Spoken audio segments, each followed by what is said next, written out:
नमस्कार दोस्तों, मैं ईशान कुमावत और आप देख रहे हैं गिनीज। शंकर सिंह रावत के सामने कांग्रेस किसे इस बार अपना प्रत्याशी बनाने वाली है, इस सवाल के जवाब की खोज में सभी हैं।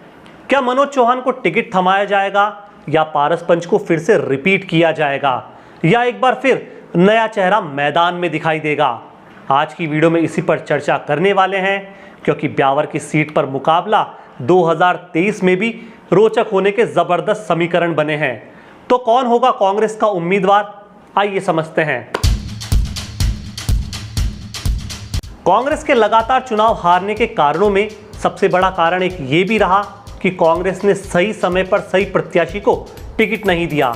ऐसे में इस बार पार्टी हाईकमान उस सही चेहरे के नाम पर मोहर लगाकर 20 साल बाद फिर से ब्यावर की सीट को अपने नाम हासिल करना चाहेगा। तो यहां से हमारी कहानी शुरू होती है, जिसमें 3 बड़े किरदार हैं: पारस पंच, मनोज चौहान, आशीष पाल पदावत। पारस पंच को टिकट मिलने का सबसे बड़ा कारण पिछले चुनाव में उनका जबरदस्त प्रदर्शन बन सकता है। पहले ऐसे प्रत्याशी हैं जिन्होंने कांग्रेस को 65,000 से ज़्यादा मत लाकर दिए। पिछले 5 विधानसभा, लोकसभा सहित पंचायती राज के अनेक चुनावों में इनके संचालन की सक्रिय भूमिका इनके चुनावी अनुभव का परिचय दे रही है। पीसीसी के पूर्व सचिव होने के साथ साथ सबसे बड़ी बात यह है कि ब्यावर को जिला बनाने की सबसे पुरानी मांग को सबसे पहले उठाने वालों में दिनेश शर्मा के साथ साथ पारस पंच का भी नाम लिया जाता है। सचिन पायलट के करीबी होने का इन्हें फायदा मिल सकता है, क्योंकि देखा गया कि टिकट वितरण में सचिन पायलट की राय को भी तवज्जो दी जा रही है। जनता के काफ़ी करीबी पारस पंच हैं और जनता के बीच एक बहुत ही विख्यात और पॉपुलर नाम कहा जा रहा है। सबसे बड़ी बात, पिछले 3 विधानसभा चुनाव में कांग्रेस के पारस पंच ने ही शंकर सिंह रावत को कड़ी टक्कर दी और लगभग हरा ही दिया था। तो एक बार फिर क्या ब्यावर विधानसभा में शंकर सिंह बनाम पारस पंच हो सकता है?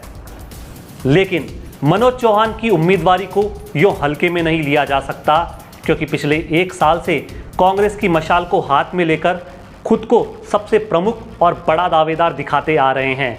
लगातार ये संकेत मिल रहा है कि वे अशोक गहलोत के काफ़ी नज़दीक है और हर बार कांग्रेस के कार्यक्रमों में प्रथम पंक्ति में उनका नाम दिखाई भी देता है। मनोज चौहान को भी विधानसभा चुनाव लड़ने का अनुभव है। 2013 में 42,000 से ज़्यादा मतों से हार मिलना उनके लिए एक टीज जैसा ही है।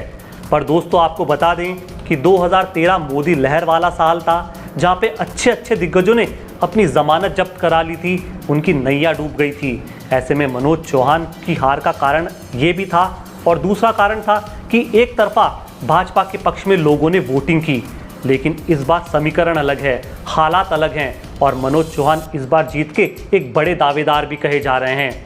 ऐसे में यदि मनोज चौहान को टिकट कांग्रेस थमाती है तो फिर से ब्यावर में रावत वर्सेस रावत का मुकाबला दिलचस्प बन सकता है। लेकिन यह सबसे बड़ा लोचा यह है कि भाजपा के प्रत्याशी रावत जाति से हैं और इस बार कम से कम 2 दिग्गज भाजपा से बगावत करके निर्दलीय प्रत्याशी के रूप में उतरने का ऐलान कर चुके हैं। महेंद्र सिंह रावत, इंदर सिंह बागावास, जो खुद रावत राजपूत समाज से आते हैं।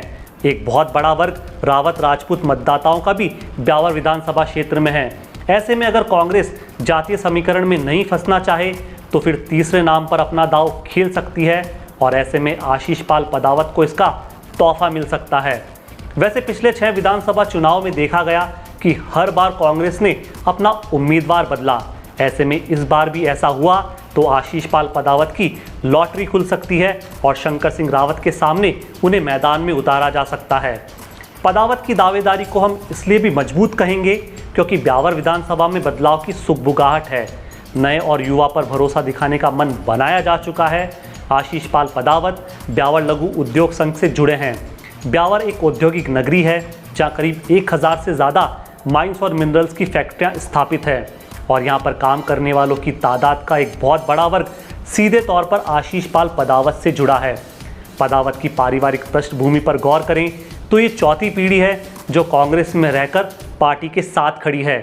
पंचायती राज चुनाव में पदावत परिवार हमेशा ही विजयी होता आ रहा है, जिसका सीधा मतलब ग्रामीण क्षेत्र में मतदाताओं तक इनकी सीधी पहुंच तक होना समझा जा सकता है। और तो और जैन समुदाय से होने के नाते ब्यावर शहर में जातिगत आधार मजबूत है। क्योंकि वैश्य समाज का यहाँ 20,000 से ज़्यादा मतदाताओं का एक ठोस जनाधार है।